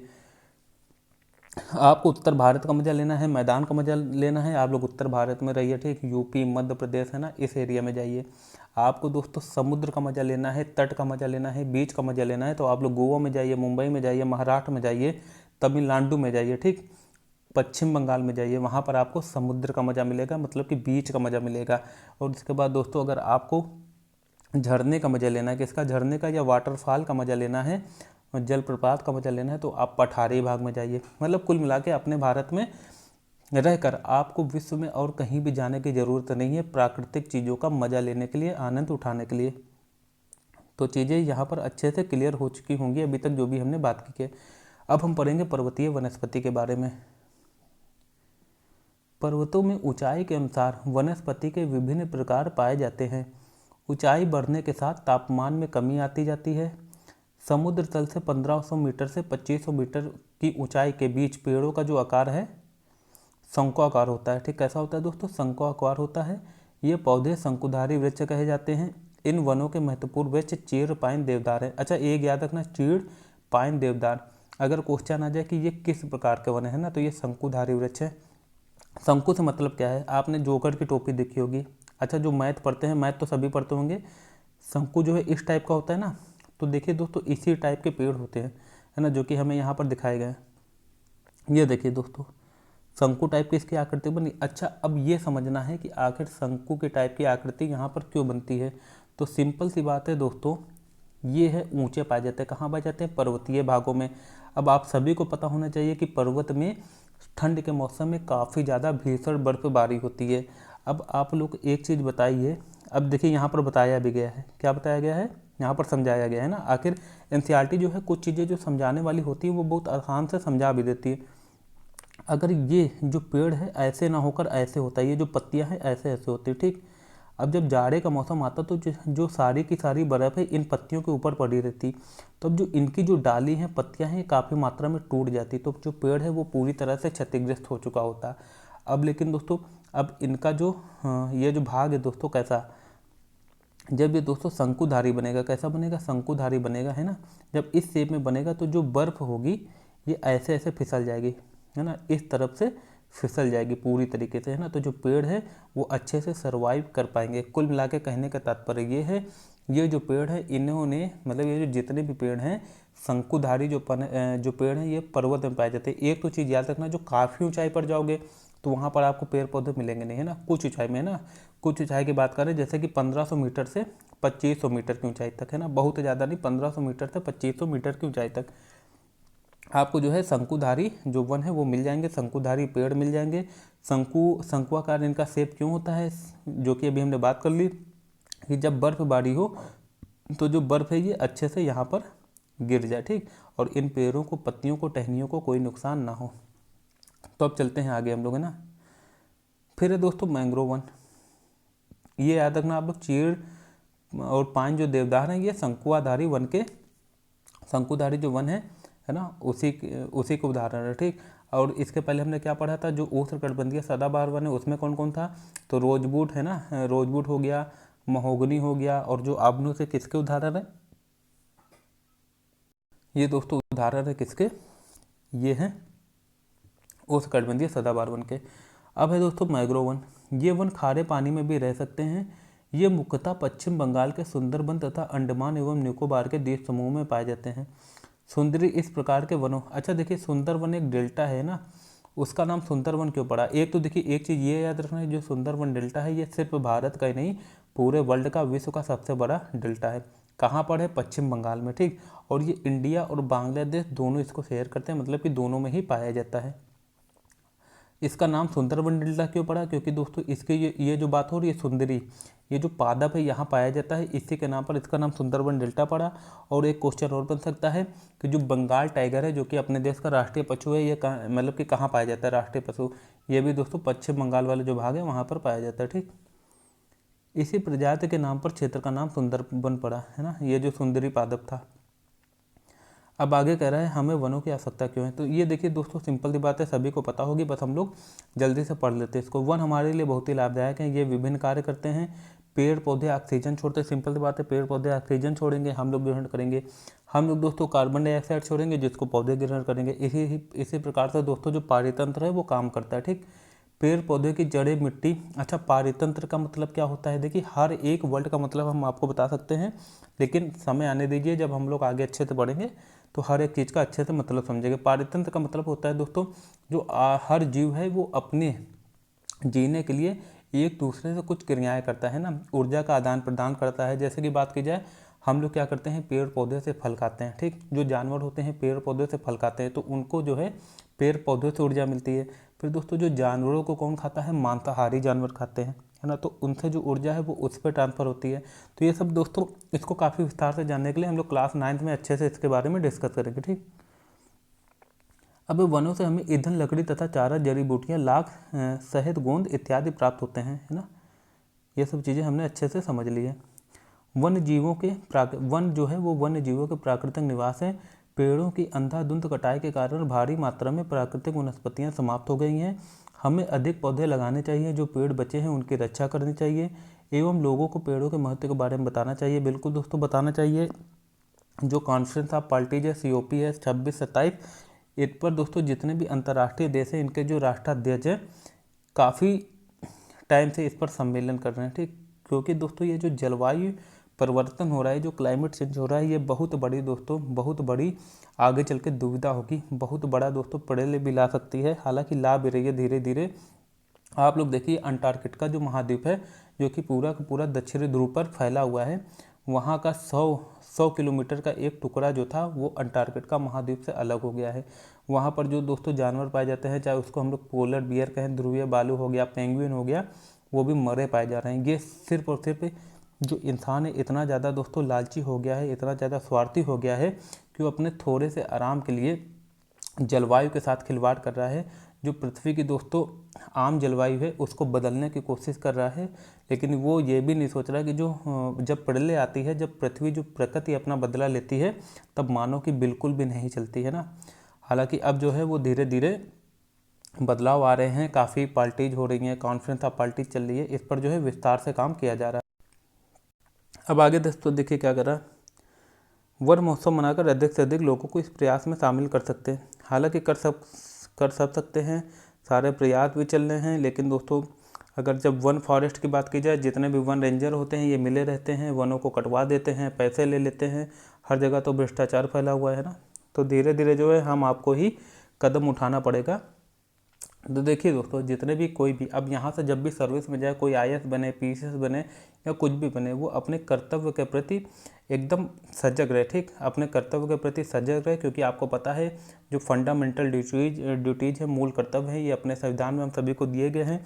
इसीलिए दिए गए हैं कि हमारा जो कर्तव्य बनता है, चाहे वो अपने फैमिली के प्रति हो, चाहे किसी भी चीज़ के प्रति हो, जो भी ज़िंदगी में ज़रूरी है ना, उसके प्रति, अपने देश के प्रति हर जगह अपना जो कर्तव्य है उसको निभाने की कोशिश करें, है ना। एक अच्छा नागरिक बनने की हमेशा कोशिश करें, प्रयास करें। खुद को डेली थोड़ा सा अपडेट या अपग्रेड जरूर करते रहें ना, जिससे कि आने वाला जो समय है उसमें हम लोग अच्छे से जो है लोगों के साथ जो है कोऑपरेट कर पाएँ, है ना। तो आप लोग चीज़ों को अच्छे से समझ रहे होंगे, जो भी इसकी तैयारी कर रहे होंगे UPSC या PCS की, वो मेरा मतलब समझ रहे होंगे कि हम क्या कहना चाह रहे हैं।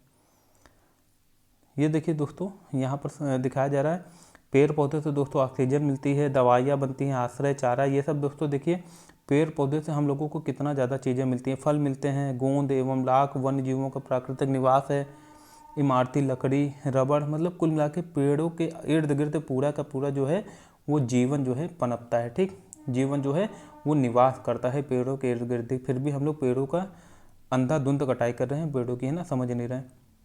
वन्य प्राणी के बारे में थोड़ा सा पढ़ लेते हैं। यह विभिन्न प्रकार के वन्य जीवों का निवास होता है। वनों में जंतुओं को हजारों प्रजातियों तथा बड़ी संख्या में विभिन्न प्रकार के सरीसृपों, उभयचरों, पक्षियों, स्तनधारियों, कीटों तथा कृमियों का निवास होता है। बाघ हमारा राष्ट्रीय पशु है। यह देश के विभिन्न भागों में पाया जाता है। गुजरात के गिर वन में एशियाई शेरों का निवास है। हाथी तथा एक सींग वाले गैंडे असम के जंगलों में घूमते हैं। हाथी केरल। देखिए दोस्तों, एक क्वेश्चन यहाँ पर ये याद रखना, अगर पूछते कि एक सींग वाला गैंडा कहाँ पाया जाता है, एक तो ये असम में पाया जाता है, और असम में कहाँ पर पाया जाता है इसमें नहीं बताया गया, लेकिन आप लोग याद रखना असम में जो काजीरंगा राष्ट्रीय उद्यान है वहाँ पर एक सींग वाले गैंडे पाए जाते हैं। हाथी केरल कर्नाटक में मिलते हैं, सभी को पता होगा। ऊँट भारत के रेगिस्तान एरिया में। जंगली जो गधा है, ये काफ़ी बार क्वेश्चन पूछ लिया जाता है, ये कच्छ के रण में। कच्छ का रण कहाँ पर है? गुजरात में। जंगली गधे कच्छ के रण में पाए जाते हैं। जंगली बकरी हिम तेंदुआ सिंपल सी बात है हिमालयन रीजन में पाया जाएगा। भालू इत्यादि हिमालय के क्षेत्र में पाए जाते हैं। इनके अतिरिक्त बहुत से दूसरे जानवर जैसे बंदर, सियार, भेड़िया, नीलगाय, चीतल इत्यादि भी हमारे देश में पाए जाते हैं। फिर आगे कह रहा है भारत में पक्षियों की भी ऐसी ही प्रचुरता है। मोर हमारा राष्ट्रीय पक्षी है। भारत में पक्षी तोता, मैना, कबूतर, बुलबुल तथा बतख इत्यादि हैं। अन्य बहुत सारे राष्ट्रीय पक्षी उद्यान हैं जो पशुओं को उनका प्राकृतिक निवास प्रदान करते हैं। उद्यान शिकारियों से पक्षियों की रक्षा करते हैं। क्या आप अपने क्षेत्र में पाए जाने वाले 5 पक्षियों के नाम बता सकते हैं? तो बिल्कुल दोस्तों, आराम से बता सकते हो। 5 पक्षियों के नाम है ना। भारत में सांपों की सैकड़ों प्रजाति पाई जाती है। उनमें कोबरा एवं करेत प्रमुख है। याद रखना, कोबरा सभी को पता होगा, करेत याद रखना, क्वेश्चन पूछ देता कि करेत क्या है, किसी पक्षी की प्रजाति, सांप की प्रजाति या किसी वृक्ष की प्रजाति। तो आप लोग याद रखना जो करेत है वो सांप की प्रजाति है। वनों के कटने तथा जानवरों के शिकार के कारण भारत में पाए जाने वाले वन्य जीवों की प्रजातियां तेजी से घट रही हैं। बहुत सी प्रजातियां तो समाप्त भी हो चुकी हैं। उनको बचाने के लिए बहुत से नेशनल पार्क, पशु विहार तथा जीव मंडल आरक्षित क्षेत्र स्थापित किए गए हैं। सरकार ने हाथियों तथा बाघों को बचाने के लिए बाघ परियोजना एवं हस्ती परियोजना। अच्छा, ये जब हम लोग करंट अफेयर पढ़ेंगे तो उसमें सब पढ़ेंगे, क्योंकि देखिए इसमें सब पुराना बताया गया है। हम लोग नए सिरे से जब करंट अफेयर पढ़ेंगे तो उसमें समझेंगे कि जो सरकार की कौन कौन सी योजनाएं आई है ना, जो हमारे जो राष्ट्रीय पार्क है, नेशनल पार्क है, उनके लिए कौन कौन सी योजना है, हाथियों के लिए, टाइगर के लिए, है ना, या टाइगर के लिए जैसे कि हमने पढ़ा था जो टी मंगलम तमिलनाडु में बाघ रिजर्व है ना, उसका क्या डाटा है, ये सब हम लोग अच्छे से करंट अफेयर में पढ़ेंगे। क्या आप भारत के कुछ पशु विहारों के नाम तथा मानचित्र पर उनकी स्थिति बता सकते हैं? बिल्कुल बता सकते हो। ये सब हम लोग जब मैप पढ़ेंगे, मानचित्र को अच्छे से पढ़ेंगे, बोल्ट में बाकायदा डिस्कस करेंगे, तब अच्छे से समझेंगे। ठीक, आप वन्य जीवों के संरक्षण में भी अपना हाथ बटा सकते हैं। आप जानवरों के शरीर के विभिन्न अंगों जैसे हड्डी, सींग तथा पंख से बने पदार्थों को खरीदने से इनकार कर सकते हैं। बिल्कुल दोस्तों, हड्डी और सींग अगर पंख से कोई भी पदार्थ बन रहा है तो इसको आप लोग बिल्कुल ना खरीदें, क्योंकि सिंपल सी बात है, किसी न किसी जान लेके किसी की, देखिए ज़रूरी नहीं है कि जान ली जाए, मरने के बाद हो सकता है उनका यूज किया जा रहा हो, लेकिन इंसान स्वार्थी हो गया है, वो मरने से पहले ही मार देता है ना, सिर्फ अपने थोड़े से लालच के लिए। प्रत्येक वर्ष हम लोग अक्टूबर के पहले सप्ताह को वन्यजीव सप्ताह मनाते हैं। देखिए एक स्टेटमेंट यहाँ से निकल के आया जो कि इम्पॉर्टेंट है। अगर पूछ दे कि वन्यजीव सप्ताह कब मनाते हैं, तो याद रखना प्रत्येक वर्ष हम लोग अक्टूबर के पहले सप्ताह को वन्यजीव सप्ताह के रूप में मनाते हैं, ताकि वन्यजीवों के निवास को संरक्षित रखने के लिए जागरूकता लाई जा सके। ठीक, अच्छा, कुछ क्वेश्चन बनेंगे यहाँ से, हम लोग अच्छे से समझ लेते हैं, है ना। देखिए आप लोग क्वेश्चन कर पा रहे हैं कि नहीं कर पा रहे हैं ना, तो मेरे साथ साथ आप सभी को हल करना है। कौन सी पवन भारत में वर्षा लाती है? तो दोस्तों हमने पढ़ा था जो दक्षिण पश्चिम मानसून है। ठीक, यहाँ पर क्या है, दक्षिण वाला इलाका है और ये पश्चिम, तो दक्षिण पश्चिम जो मानसून है ये भारत में वर्षा लाती है। ठीक, भारत के विभिन्न मौसमों के नाम बताइए। तो देखिए एक तो गर्मी हो गया, मार्च से मई, फिर दोस्तों जून से जो जुलाई है अगस्त तक ये क्या हो गया, वर्षा, फिर उसके बाद दोस्तों शरद ऋतु है, फिर शीत ऋतु है। ठीक, ये 4 मौसम जो है भारत में है। प्राकृतिक वनस्पति क्या है? सिंपल सी बात है दोस्तों, हमने अभी अभी पढ़ा है थोड़ी देर पहले, जो पेड़ पौधे बिना मानव के हस्तक्षेप के या बिना मानव के हेल्प के अपने आप ग्रो करें, है ना, इसी को हम लोग क्या कहते हैं, प्राकृतिक वनस्पति कहते हैं। भारत में पाई जाने वाली विभिन्न प्रकार के वनस्पतियों के नाम लिखिए। तो देखिए दोस्तों, एक तो था उष्णकटिबंधीय सदाबहार वन, जिसे हम लोग वर्षा वन भी कहते हैं। सेकंड था उष्णकटिबंधीय पर्णपाती वन या उष्णकटिबंधीय पतझड़ वन, जिसे हम लोग उष्णकटिबंधीय मानसूनी वन भी कहते हैं। कुछ भी नाम पूछ सकता है, तो आपको सब पता होना जरूरी है। फिर दोस्तों एक हमने पढ़ा था, क्या पढ़ा था दोस्तों, कटीली झाड़ियाँ पाई जाती हैं। कहाँ पर पाई जाती है? राजस्थान वाले इलाके में और पश्चिमी घाट की पूर्वी ढालों में भी पाई जाती है। क्यों पाई जाती है पूर्वी ढाल में, ये भी हम डिस्कस कर चुके हैं। और एक पाई जाती है दोस्तों पर्वतीय वनस्पति। तो जितनी भी प्रकार की पाई जाती हैं वो हमने बात कर ली अभी, ठीक। सदाबहार वन तथा पतझड़ वन में क्या अंतर है भैया? जो सदाबहार वन है वो एक मतलब धीरे धीरे करके अपनी पत्तियां झाड़ते हैं, मतलब कि एक साथ नहीं झाड़ते, इसलिए वो वर्ष भर हरे भरे रहते हैं। लेकिन जबकि जो पतझड़ वन है दोस्तों, वो एक निश्चित समय में अपनी पत्तियां एक साथ झाड़ देते हैं, जिस कारण दोस्तों इन्हें पतझड़ वन कहा जाता है ना। ये वर्ष भर हरे भरे हमें नहीं दिखते। उष्णकटिबंधीय वर्षा वनों को सदाबहार वन क्यों कहा जाता है भैया? नामी में है सदाबहार, या इसे दोस्तों इंग्लिश में एवरग्रीन फॉरेस्ट भी कहा जाता है। आप लोग याद रखना, सदाबहार का मतलब है जिसमें सदा बहार रहे। सिंपल सी बात है, इसके नाम में ही अर्थ है सदाबहार, कि ये जो है सदा बहार वर्ष भर हरे भरे रहते हैं। इनकी जो पत्तियां हैं धीरे धीरे करके, मतलब कि एक निश्चित समय में जितने भी पेड़ हैं वो पत्तियां नहीं झाड़ते हैं, ठीक, अलग अलग समय में झाड़ते हैं। तो दोस्तों ये चीज़ें क्लियर हो चुकी हैं। अब हम लोग पढ़ते हैं, थोड़ा सा सही गलत पर देखते हैं। विश्व में सबसे अधिक वर्षा वाला क्षेत्र कौन सा है? मासिनराम मेघालय, ये भी अभी हमने बात कर ली है ना। मैंग्रोव वन कहाँ हो सकते हैं? सिंपल सी बात है दोस्तों, खारे जल में होते हैं, समुद्र के पास होते हैं, जैसे कि जो सुंदरवन डेल्टा है, सुंदरवन डेल्टा, उसी में मैंग्रोव वन भी है, ठीक। महोगनी एवं रोजवुड वृक्ष पाए जाते हैं। भैया हमने क्या बात की थी? रोजवुड की बात कर दे, ठीक, महोगनी की बात कर दे, है ना, या आबनूस की बात कर दे।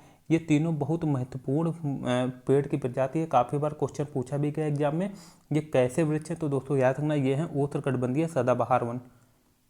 अब आगे कह रहा है, जंगली बकरी तथा हिम तेंदुए कहाँ पाए जाते हैं भैया? हिमालयन क्षेत्र में, है ना, अब ये भी हमने डिस्कस किया है। फिर दक्षिण पश्चिम मानसून के समय आर्द्र पवनें कहाँ बहती हैं? आर्द्र पवन की बात कर रहे हैं दोस्तों, कहाँ बहती हैं? देखिए ये जो दक्षिण पश्चिम मानसून है, इससे सिंपल सी बात है अपने देश में बारिश होती है। अब जब दक्षिण पश्चिम मानसून में बारिश हो रही है तो सिंपल सी बात है, स्थल मतलब कि समुद्र से जो मानसून है वो नमी लेके ही तो बारिश कराएगा। तो समुद्र से कहाँ आएगा बारिश कराने? स्थल में आएगा। तो आप चीज़ों को समझ के अच्छे से जो है जवाब दे सकते हैं। तो सिंपल सी बात इसका क्या हो जाएगा? दक्षिण पश्चिम मानसून के समय आर्द्र पवनें कहाँ बहती हैं? स्थल मतलब कि समुद्र से स्थल की ओर। कहाँ से? समुद्र से स्थल की ओर बहती हैं। अब आगे कह रहा है दोस्तों, गर्मी में दिन के समय शुष्क तथा गर्म पवनें चलती हैं, जिन्हें क्या कहते हैं? लू कहते हैं। कहाँ? अपने उत्तर भारत में चलती हैं। और याद रखना ये शुष्क पवन होती है और इसे स्थानीय पवन भी कहते हैं। स्थानीय क्यों? क्योंकि ये अपने एरिया में चलती है, उत्तर भारत साइड, ठीक। आंध्र प्रदेश तथा तमिलनाडु में के मौसम में बहुत अधिक मात्रा में वर्षा होती है। कब होती है दोस्तों? सर्दी के मौसम में। क्यों? क्योंकि इस समय लौटते हुए जो मानसून होता है वो लौट रहा होता है और बंगाल की खाड़ी से नमी भी धारण कर लेता है, जिससे काफ़ी मात्रा में तमिलनाडु और आंध्र प्रदेश के रीजन में जो है आंध्र प्रदेश के तट पर बारिश होती है। गुजरात के, अच्छा लिखा, क्या लिखा? गुजरात के, देखिए दोस्तों गुजरात के गिर वन में एशियाई शेर का निवास है। किसका? एशियाई शेर का निवास है, ठीक, याद रखना। और एक पूछ सकता है कि गुजरात का जो कच्छ का रण है उसमें जंगली गधे पाए जाते हैं। मैंग्रोव वन की प्रजाति कौन है दोस्तों? जो सुंदरवन है, सुंदरवन जो डेल्टा है वो मैंग्रोव वन की प्रजाति है। मानसून वन किसे कहा जाता है दोस्तों? हमने बात कर ली है, जो उष्णकटिबंधीय पतझड़ वन है या जो उष्णकटिबंधीय पर्णपाती वन है, इसे ही मानसून वन भी कहा जाता है। तो आई थिंक चीज़ें अच्छे से क्लियर हो चुकी हैं दोस्तों। तो जिसे भी वीडियो अच्छा लगा हो वो वीडियो को लाइक करना, और जो भी चैनल पे नए हो वो चैनल को सब्सक्राइब जरूर कर देना, जिससे कि हमारे चैनल की रीच बढ़ेगी दोस्तों। तो हमारा मोटिवेशन भी बढ़ेगा और हम अच्छे अच्छे रिसोर्सेज के साथ आपकी जो स्टडी है इसको आसान बनाने में आपकी हेल्प कर पाएंगे। तो आज के लिए दोस्तों इतना ही। आप लोग अच्छे से पढ़ते रहिए, फुली मोटिवेट रहिए और ऐसे लोगों से दूर रहिए जो कि आपका हौसला पस्त करें, है ना, या जो दोस्तों आपका साथ ना दे पाएँ, आपका हौसला पस्त करें या आपको डिमोटिवेट करें, उनका ही साथ रखिए। उन्हें ही मतलब कि ऐसे लोगों के साथ पढ़िए जो कि आपका हौसला बढ़ाए, ना कि आपकी टांग खींचें या आपसे कहें, है ना, मतलब कि इसकी तैयारी कर लो, ये ऊंची तैयारी ना करो, ये ना करो। देखिए अगर आपको अंदर से विश्वास है कि ये हम कर सकते हैं तो आप बिल्कुल कीजिए, पूरी ईमानदारी से कीजिए, पूरा प्रयास कीजिए, आपको सफलता ज़रूर मिलेगी, भले ही देर से मिले। तो आज के लिए दोस्तों इतना ही, कल फिर मिलेंगे एक नए वीडियो के साथ, है ना। आशा करते हैं आपको आज का वीडियो समझ में आया होगा और आप लोग अच्छे से पढ़ते रहिए, इसी तरह फुल मोटिवेटेड रहिए, अच्छे से अपना ख्याल रखिए। Thank you so much.